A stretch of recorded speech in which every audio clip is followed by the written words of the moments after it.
சென்னை 1996 வரை அதன் அதிகாரப்பூர்வ பெயராக இருந்த மெட்ராஸ் எனவும் அழைக்கப்படும். இந்தியாவின் தென்மேற்கு கடைசி மாநிலமான தமிழ்நாட்டின் தலைநகரமும் மிகப்பெரிய தலைநகரமும் ஆகும். இது வங்காள விரிகுடாவின் கோரமண்டல் கரையில் அமைந்துள்ளது. 1688ஆம் ஆண்டு நிறுவப்பட்ட சென்னை மாநகராட்சி கிரேட்டர் சென்னை கார்ப்பரேஷன் இந்தியாவின் பழமையான மாநகராட்சி மட்டுமல்லாமல் லண்டனை தொடர்ந்து உலகிலேயே இரண்டாவது பழமையான மாநகராட்சி.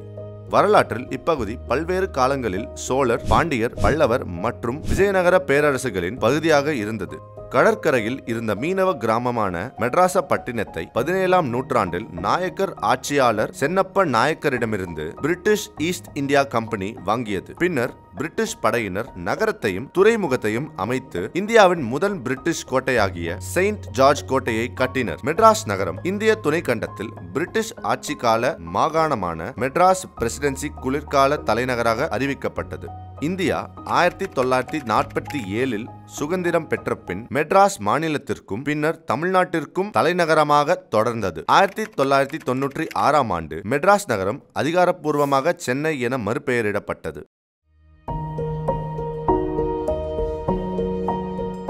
ஆகஸ்ட் 22, 1639 கோரமண்டல் கடற்கரையில் ஒரு சிறிய நிலம் வாங்கப்பட்டது. அந்த சிறிய குடியிருப்பு பகுதி பின்னாட்களில் மெட்ராஸாக வளர்ந்தது. இன்று அது சென்னை. நூற்றாண்டுகளின் அரசியல், புரட்சிகள், மதங்கள், சமூகங்கள் அனைத்தையும் தாங்கி வளர்ந்த நகரம் இது. கடந்த காலமும் நிகழ்காலமும் கைகோர்த்து கிடக்கும் நகரம். தமிழ்நாடு மற்றும் இந்தியாவின் பல்வேறு மாநிலங்களிலிருந்து அன்றாடம் வந்து குடியேறும் பல்லாயிரக்கணக்கானவர்களுக்கு வந்தாரை வாழ வைக்கும் நகரம் இந்த சென்னை மாநகர். 1800களில் மெட்ராஸ் பிரிட்டிஷ் பேரரசின் முத்தாக மிளிர்ந்தது. இந்தியாவின் முதல் பிரிட்டிஷ் கோட்டை செயின்ட் ஜார்ஜ் கோட்டை ஆட்சியின் இதயமாக உயர்ந்தது. அதை சுற்றி 7 கிணறுகள் நகருக்கு தண்ணீர் தந்தன. பூக்கடை பஜார் மற்றும் மின் ஸ்ட்ரீட் வணிகத்தின் மையமாக உலகம் முழுவதிலிருந்தும் வந்த வியாபாரிகள் சுவையும் செய்தியும் பரிமாறிக்கொண்டனர். அந்த காலம் நமக்கு அளித்த அடையாளங்கள் பெருமைமிக ரிப்பன் மாளிகை, சிறப்பான எக்மோர் அருங்காட்சியகம், மேலும் அமெரிக்காவிலிருந்து கொண்டு வரப்பட்ட பனிக்கட்டிகளை சேமித்த ஐஸ் ஹவுஸ்.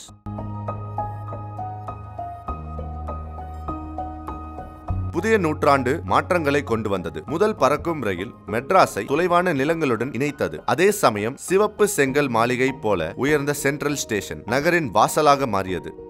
உலகத்தின் மிகப்பெரிய நீதிமன்றங்களில் ஒன்று மெட்ராஸ் உயர் நீதிமன்றம் நீதி பேசத் தொடங்கியது. புத்தகங்களை நேசித்த நகராக ஹிகின்பாத்தம்ஸ் புத்தக கடை மற்றும் பெருமைக்குரிய கன்னிமாரா நூலகம் அறிவை உயிரோடு வைத்தன. ஆனால் வரலாறு நினைவுகளையும் தாங்கியது.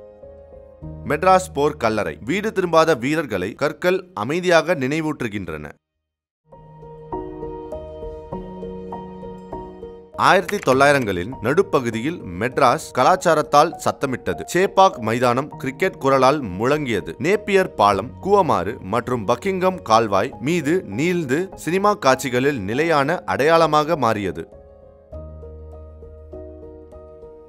மவுண்ட் ரோட் வழியில் சுவைகள் கதைகள் சொன்னன. தாஸ்மகான் முதல் பர்மா உணவு கடை வீதி வரை நகரின் இதயமான சந்தைகள், கொத்துவால் சாவடி, ரேடியோ மார்க்கெட், பூக்கடை பஜார் தினசரி வாழ்க்கையை கைத்தாங்கின. புளியந்தோப்பு, வண்ணாரப்பேட்டை, மணிக்கூண்டு, பூர்வக்குடி தமிழ் சமூகங்கள் வளம் பெற்ற இடங்கள்.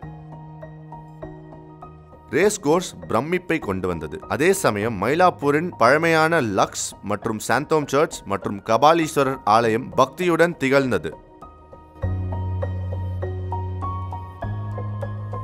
சினிமாவுக்கு இல்லமாக இருந்தது Madras. Jupiter pictures, Madras studio, Newton studios, Gemini studios, AVM studios, Vijaya Vauhini studios இந்திய திரைப்பட வரலாற்றை வடிவமைத்தது. அதனால்தான் சென்னையின் கோடம்பாக்கம் தமிழ் திரைப்படத்துறையின் மையமாக கோலிவுட் என்று அழைக்கப்படுகிறது. ஓமந்தூர் அரண்மனை, குயின் விக்டோரியா மண்டபம், பிரபலமான ஸ்பென்சர் பிளாசா அனைத்தும் அந்த காலத்தின் சிறப்பை காட்டின. தொழிலிலும் நகர முன்னோடியாக இருந்தது. ஹீரோ சைக்கிள்ஸ் ஃபேக்டரி, பெரம்பூரில் உள்ள இந்திய கோச் ஃபேக்டரி, இந்தியாவின் முதல் நவீன துறைமுகம் அனைத்தும் இங்கிருந்தன. பட்டினப்பாக்கம் உடைந்த பாலம் இயற்கையின் வலிமையையும் நகரின் பெருமையையும் நினைவூட்டும் அடையாளமாக நின்றது. மெட்ராஸ் சென்னை என புதிய உருவம் எடுத்தபோது வானளவிலான கட்டிடங்கள் உருவானது. இந்தியாவின் முதல் உயரமான கட்டிடம் LIC பில்டிங் உயர்ந்தது. ஜெமினி பாலம் நகரின் துடிப்பான சந்திப்பாக மாறியது. டி நகர், ரங்கநாதன் தெரு தென் ஆசியாவின் மிக பிஸியான வணிக வீதியாக வளர்ந்தது. அதன் மேல் பெருமையுடன் உயர்ந்தது பனகல் மாளிகை. ஆனால் இன்றும் சென்னையின் பாரம்பரியம் மாறவில்லை. ஆர்மேனிய தேவாலயம், மூலக்கோத்திரம் மற்றும் பட்டினம்பாக்க கல்லறைகள் மற்றும் அதே பெருமையுடன் நிற்கும் செயின்ட் ஜார்ஜ் கோட்டை.